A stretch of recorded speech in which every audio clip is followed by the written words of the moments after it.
The Dallas Stars look to even up the series against the Vegas Golden Knights at home in Game 2. Here are some things they can build off of after rewatching Game 1, the success of the Johnston line, and keys in Game number 2. That's all coming up next on Locked On Stars.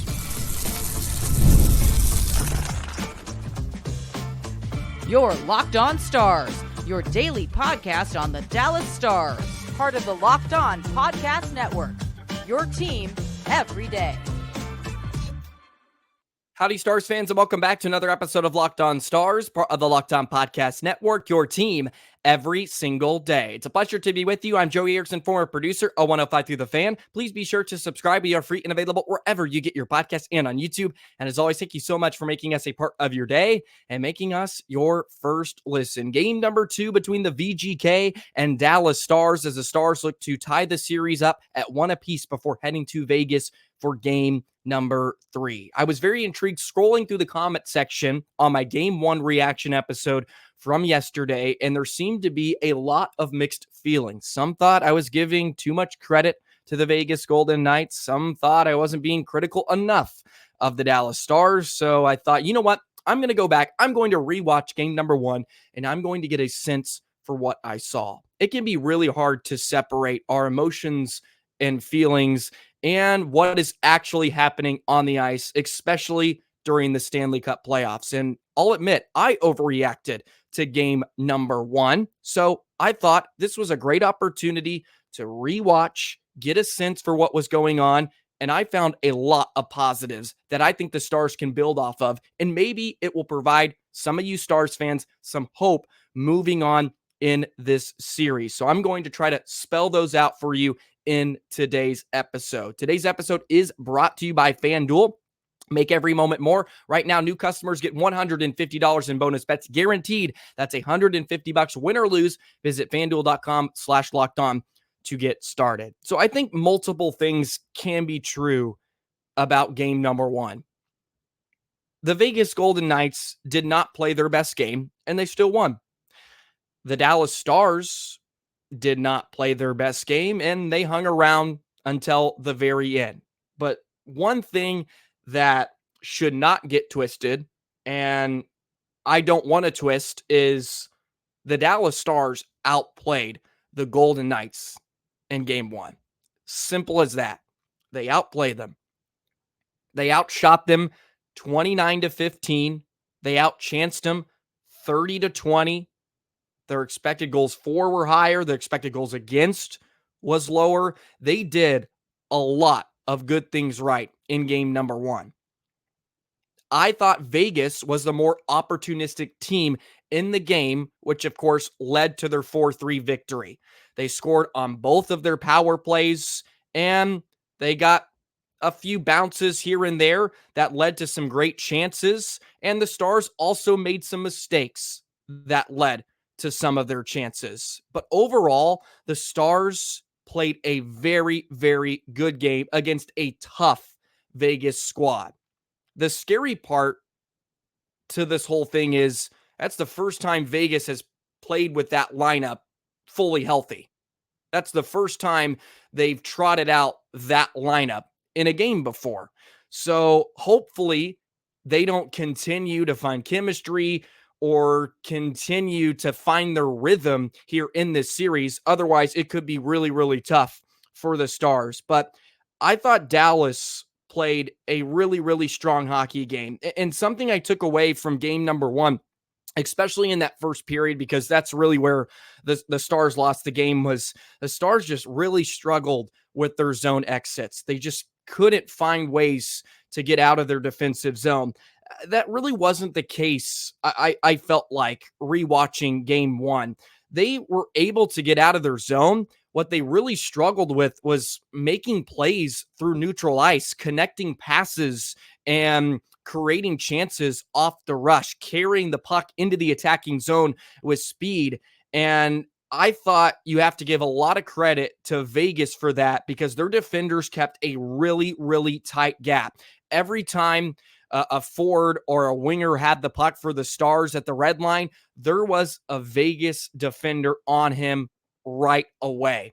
They were forcing the Stars to get to the red line and dump it in deep, which of course is not the type of game or style that the Stars want to play. And Dallas did an excellent job in the final two periods of beginning to stretch out that Vegas defense. They really had them on their heels, forced them to back off, which allowed them to find some of that space. And we saw that on that first Benn goal, a beautiful pass from Wyatt Johnston as Benn snuck behind the Vegas defense.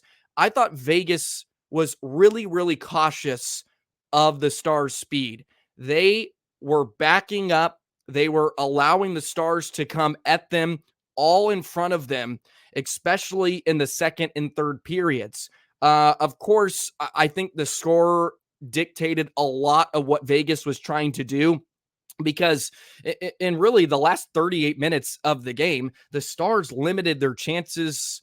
They only had 3 shots in the second period, and they only had a handful in the third. Dallas did an excellent job limiting Vegas's opportunities offensively, and I thought the Stars were coming in waves, in waves, in waves. They didn't get a ton of shots through. Vegas blocked a ton, but don't get it twisted. The Stars certainly outchanced them. They outplayed them. I just thought Vegas was more opportunistic. You look at the first power play goal, Vegas gets to the front of the net. They take the eyes away from Otter. Lindell did not do a good enough job boxing out Hurdle in front. Miro didn't do a great job in the second period on the McNabb goal where Barbashev was in front. Miro completely screened Otter, and he tried to flail at the shot, and he missed it, and it goes off the crossbar and in. He didn't do a good enough job of trying to clear out Barbashev in front.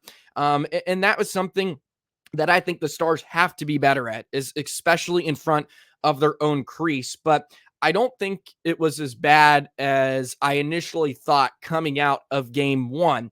They were pretty responsible, and I thought for the most part did an excellent job of sort of keeping Vegas out of that dirty area, besides, the 2 power play goals. And of course, the screen that Miro and Barbashev both kind of combined on Otter for Vegas's 4th goal.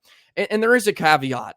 I think a lot of what Vegas did was dictated by the score, but that doesn't necessarily mean that's the way they want to play. I don't think Bruce Cassidy wants the Knights to walk out of most games in this series only with 15 shots. I don't think that is something that they can have sustained success with going on in this series. But I thought the Stars did a great job of actually making some adjustments, and partially because Vegas was just kind of going into a shell. They were just going to try to take away the middle of the ice and try to neutralize the Stars' attack from there.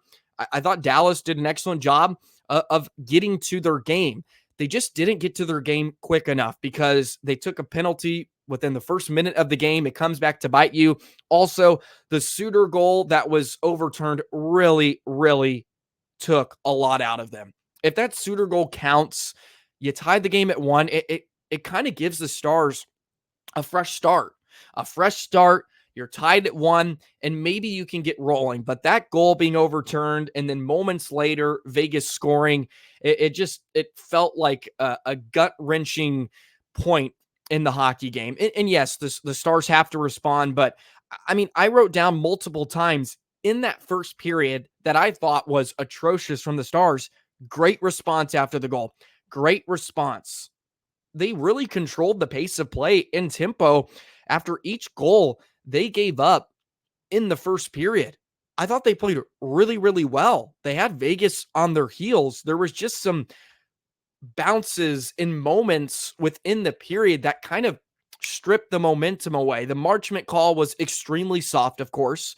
Suter's goal being overturned, it sucked, but look, it was offside. As much as we hate that rule sometimes, look, it was offside at the end of the day. But I thought the Stars played a really strong game. Something I did note in the first period, the Vegas transition game was much better. When their defenseman had the puck, it was a quick 1-up, and they were into Stars territory immediately. Dallas did not have that in the first I would say 25 minutes of the game. They were really slow and methodical about their passing. They just weren't as crisp. And as I noted multiple times in the episode yesterday, they started to find their rhythm as the game went on. But I think the Stars have a lot to build off of. They could do a much better job in their cycle game. I think they need more sustained zone time. A lot of it was one and done, but the positive in that is they were getting some looks on Logan Thompson. And I don't think Thompson was out of this world in the game. He made some stops here and there, but he had some funky ones in the game. Some of those turned into an adventure. I mean, look at the Marchment goal that turned the game into a 1-goal game with 8 minutes left. But the ability for the Stars to stretch out the Vegas defense is something they can build off of tonight in game 2. The Golden Knights were obviously very, very concerned with the Stars' speed. They really backed off, which gives the Stars a lot of time and space, which they were starting to at least generate some offense. They still need to get more shots through. The good thing is they're getting the looks. They just need to find a way to beat that first line of defense, that first layer, get a shot on net and create havoc, especially on the power play. The 2 power plays that I rewatched, I said entries were good. They were really clean. They had good looks, just could not get a shot through. On the second power play, Vegas blocked 3 shots. And something I really noticed, I think the Stars can take advantage of, Vegas on the penalty kill is not all that concerned about the front man in front of Thompson or Hill, whoever it's going to be. A lot of the time they are untouched and they are unmarked because the Vegas defenders, you saw Pietrangelo, he just went out and he's trying to block the shot. He's trying to cut down the shooting lane. So if the Stars can get pucks into the puddle, they can do some damage there because really Vegas is not overly concerned about the screen in front. They're trying to man up and get a block shot, which they did multiple times in the game. I think they accounted for 20 in the contest. But I think the Stars played a really strong game. And I know the score says otherwise, and a lot of this may not do anything for you because who cares at the end of the day? The Stars lost game 1, but I don't want to get it twisted that the Dallas Stars outplayed the Vegas Golden Knights in game 1. There's still a lot of work to do. They need guys to be better, of course, but I thought for the most part, Vegas was just a bit more opportunistic and they took advantage of the turnovers and they took advantage of their power plays. During a year where the Stars have had a phenomenal PK, they've had a very, very good power play, and they just weren't able to take advantage of those opportunities, and Vegas did. And I don't think that's the style that Vegas would like to keep up the rest of the series. And of course, I think the score had a lot to do what Vegas was trying to do. They were just trying to kind of shut it down. And I thought they did an excellent job, but that doesn't take away from the Stars playing a much, much better game in game 1. The score doesn't always fall your way, and it doesn't mean the Stars deserve to win either. I'm not trying to push that narrative as well, but I think it gives you a lot better sense and hope for what is to come. Because maybe if the Stars weren't playing catch up the entire time, that's a different score. Maybe it's flip-flopped. Maybe if the Suter goal does count, it's a much different game. And look, these are all hypotheticals at the end of the day, and they don't give you any solace at this point. But I think there is a lot of what the Stars can build off of, especially offensively and defensively. I mean, you limit a very, very good Vegas team, like who's fully healthy, to 15 shots and just 20 chances. I'll take that most nights. I will take that in every game this series, and I think the Stars will have a very, very good chance to win. Something that was very successful in game number 1 was the Wyatt Johnston line. And To me, they need to play a lot more. They show night in and night out that they are basically the top line for the Dallas Stars. And I think Pete DeBoer needs to trot them out there a bit more. And we'll tell you about it in just a moment. Today's episode of Locked On Stars is brought to you by eBay Motors. Passion, drive, and patience, the formula for winning championships, is also what keeps your ride or die alive. eBay Motors has everything you need to maintain your vehicle and level it up to peak performance. Superchargers, roof racks, exhaust kits, LED headlights, and more. Whether you're into speed, power, or style, eBay Motors has got you covered. With over 122 million parts for your number one ride or die, you'll always find exactly what you're looking for. And with eBay Guaranteed Fit, your part is guaranteed to fit your ride every time or your money back. Because with eBay Motors, you're burning rubber, not cash. With all the parts you need at the prices you want, it's easy to make your car the MVP and bring home huge wins. Keep your ride or die alive at ebaymotors.com. Eligible items only. Exclusions apply. eBay Guaranteed Fit only available to U.S. customers. Today's episode is also brought to you by FanDuel. It's playoff time in the NBA and the NHL. Baseball's in full swing, and FanDuel is your place to bet on every game. Right now, new customers get $150 in bonus bets guaranteed. That's $150 win or lose. The Dallas Mavericks were able to even up the series against the Los Angeles Clippers yesterday. Can the Stars do that tonight? Sprinkle a little money on the Dallas Stars to win and even the series up at 1 apiece. Bet on everything from slap shots, home runs to slam dunks, all on an app that is safe, secure, and easy to use. Plop up on your couch, enjoy postseason basketball and the first round of the Stanley Cup playoffs with FanDuel. What are you waiting for? Visit FanDuel.com/lockedon and make your first bet an automatic win. FanDuel.com/lockedon. FanDuel is America's #1 sportsbook. Something that I was very, very encouraged about coming out of game one initially and was reinforced rewatching game one was the Wyatt Johnston line. And ESPN did a little hit with Coach Nazardine of the Dallas Stars.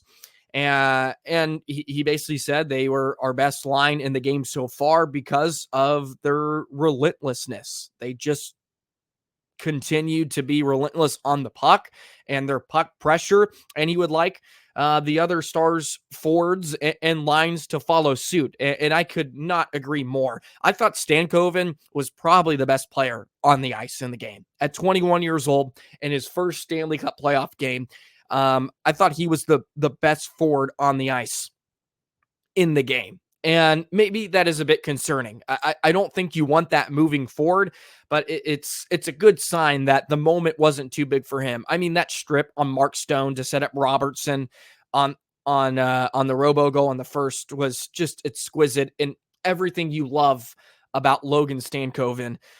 And Johnston is the same way. They just are constantly pursuing the puck. They're creating havoc. They are phenomenal on the forecheck, and Jamie Benn was spectacular in the game too. I thought he showed great leadership in game number one. And yeah, it was a bitter ending to the series a year ago, and I thought he had some room for him to kind of make amends for his mistake in the Western Conference Finals, and I think he got off to a great start in game one, just trying to will the Stars to a victory, or at least will them back into the game. And if you look at that line in general, they just played 11 minutes and 36 seconds, and this is at 5-on-5, which was third most out of the Stars trios, which I think is not good enough. They need to be playing the most. They need to have the most ice time at the end of the night, especially with the way they were rolling. The other lines were not getting or generating as much chances as the Johnston line. Sagan's line showed some looks here and there. Robo's line, I thought, left much to be desired, but you look at the scoring chances for the Johnston line, they had 10 in the game. The next closest was Sagan's line with 6. and your top line only had 2. So Johnston, Benn, and Stankoven are generating your majority of your offense at 5-on-5, and they played the third most minutes out of your fourth line. I think that's unacceptable. They have to be played more. They have to be played more. And I know Pete DeBoer wants to roll 4 lines. It's all about his depth. It's all about his depth in rolling 4 lines and just stacking shifts on shifts. But look, you don't have time for that in the Stanley Cup playoffs in some situations. At some point, you just have to throw your big dogs out there and let them eat. Sometimes you got to step up to the drivable par 4 with water surrounding the green. Say, you know what? I'm down by 2. I have nothing to lose. Let's go for it. And I think Pete DeBoer really, really needs to look and see what he has with this Johnston line, because it could be the key. It could be the key to winning this series if you play them a touch more. And I don't need Wyatt Johnston to play 22 minutes or anything like that. I'm not suggesting that. He doesn't need the McKinnon or McDavid treatment, and he played a lot in the game. 19-10, which was second most among forwards. Robertson played just a bit over him, and I feel like a lot of that was probably in the final 2.5 minutes of the game because the Stars had the extra attacker at 6-on-5. But I think he needs to allow Wyatt Johnston and Stankoven to sort of take control of the game along with Benn. Let them cook, so to speak, because they are obviously generating the most offense, and every time they stepped on the ice, something good is happening. Something good is happening with that line. And they need a lot more out of their top line. They need much more out of Roope Hintz. They need him to become a factor. And they need Joe Pavelski to become a factor. I thought the Duchesne line was actually very, very good. Marchment played a heck of a game too.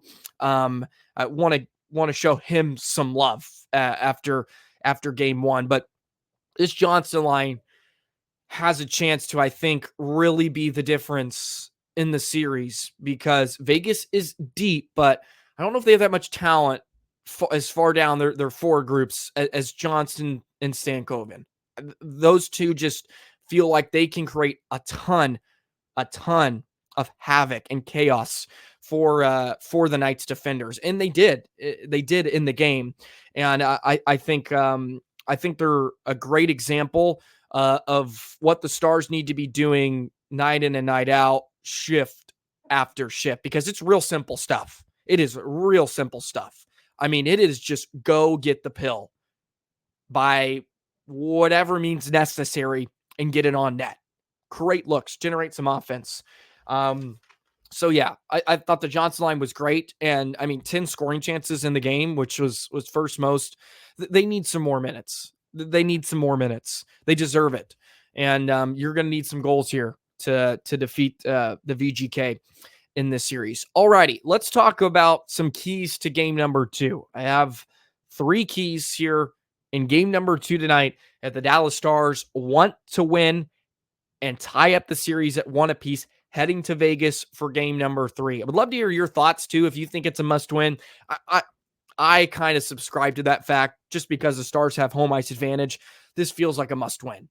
You can't go down 2-0 to this Vegas team. That makes your path extremely hard, and they don't need a repeat of what happened a year ago. I'd love to hear your thoughts on that. We'll jump into some keys in just a moment.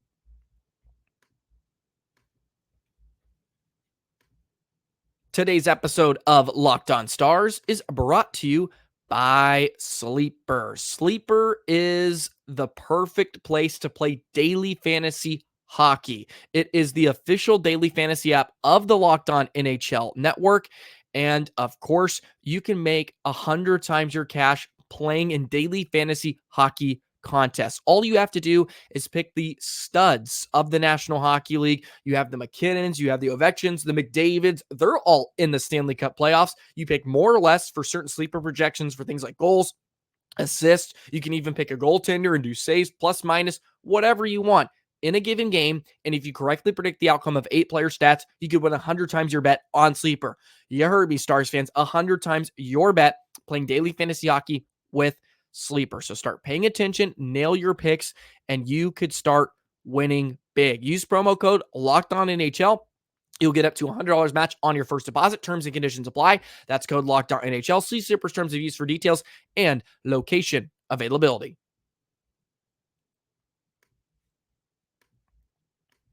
Today's episode is also brought to you by Indeed. When you're drafting your fantasy team, do you ever wish you could just handpick the best stars for your business team? If you're building your talent roster, you need Indeed. Indeed is the hiring platform where you can attract, interview, and hire all in one place. Don't spend hours on multiple job sites looking for candidates with the right skills when you could do it all with Indeed. Find top talent fast with Indeed's suite of powerful hiring tools like matching assessments, virtual interviews, hate waiting. Indeed's US data shows over 80% of Indeed employers find quality candidates whose resume on Indeed matches their job description the moment they sponsor a job. Join over 3 million businesses worldwide that are using Indeed to hire great talent fast.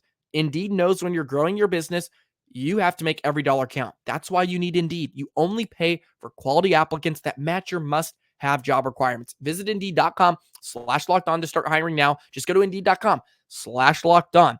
Indeed.com/lockedon. Terms and conditions apply. Cost, application, pricing not available for everyone. Need to hire? You need Indeed.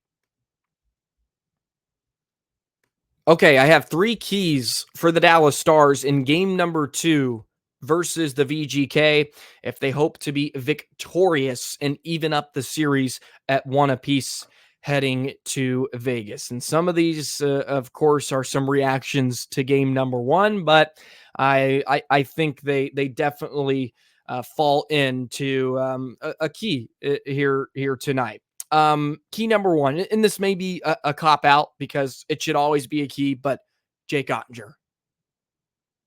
They need Jake Oettinger to be phenomenal tonight. I don't think his play was as bad as the score indicated in game 1, but I'm also not blind to the fact that they need him to be spectacular. They need him to make that save in that moment for them to have a chance here tonight.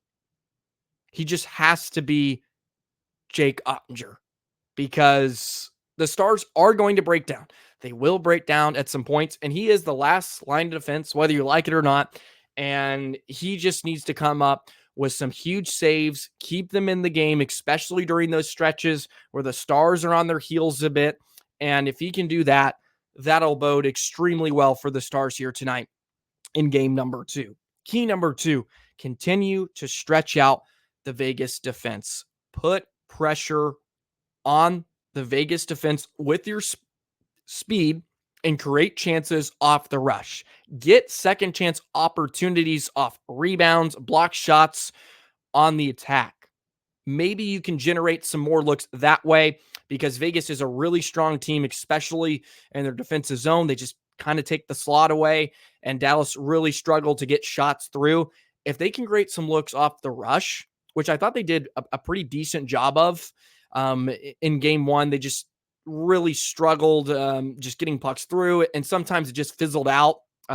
Puck hopped over a stick here and there. I think if they can get Vegas backpedaling, because they're obviously very conscious that Dallas wants to get up and race, use that to your advantage. Track back, use your time and space, and get some looks off the rush here tonight against Thompson. Maybe you create some rebounds there and some second chance opportunities when you're just crashing the net, getting into the puddle and getting some of those greasy goals right in front of the crease. And key number 3 is boxing out. Box out in front of your crease. You need to be a lot better. On the first power play goal for Vegas, Lindell was in front against Hurdle, and he just kind of watched him. He kind of nudged him a bit, but there was no real resistance. you need to be stronger. You have to be more physical. Force Hurdle into the corner. Force him out of the way of Otter. Make Otter's life a bit easier. Do your best to just box out. Be stronger. Be more physical. Be in a better position, not only for yourself to tie up sticks, but for Jake Ottinger to see the pocket and peer through a ton of bodies, because Vegas is going to try to take his eyes away and get deflections and ricochets from there. Have to do a better job of clearing out in front of your own net. And I think if the Stars can do that on top of all the positives offensively that they started to do in game one, the Stars are in for hopefully a good night tonight in game number 2. It feels like a must win. Would love to hear your thoughts on that, because losing both games at home feels like a really, really tough hill to climb. But we'll see what happens tonight. Game 2 should be a thriller. Another late puck drop. It'll be around 8:50 Central Standard Time. It's never at 8:30 or whatever they say, because TV and ads, money makes the world go round. So we have to succumb our fan bases to waiting an extra 20 minutes than we previously stated. I don't know. Why do they do that? That's just so irritating. So irritating. It's like they're gaslighting us. We all know it's not going to happen at 8:30. Anyways, I guess that's just something that popped in my head, and that's going to be my little mini rant on that. And that's going to be it. Alrighty. Game number 2 between the Vegas Golden Knights and Dallas Stars. Let me know your predictions in the comment section below. How do you feel about game number 2? One of the great things about the playoffs, after a game ends, it feels like you can find a new hope, right? There's new life in every postseason game. And that's what game 2 feels like here tonight. So excited to take it in. Of course, we'll have a live reaction. I plan on posting my reactions just like immediately after I record them after the game. So it'll be out around midnight-ish. So just be on the lookout for that in case any of you are up and just irritated or just want to celebrate a win. Either way, maybe you're irritated from a loss or what. You can watch it right away. Otherwise, they're up in the morning for you when you wake up. And you want to hear me, I don't know, just go on a rampage or just be extremely excited. Who knows? Anyways, that'll do it for today's episode. Have a great Wednesday. We'll be back to talk about it tomorrow. Hopefully a Stars win, and hopefully an even series heading in to game 3. We'll see you tomorrow. So long, Stars fans.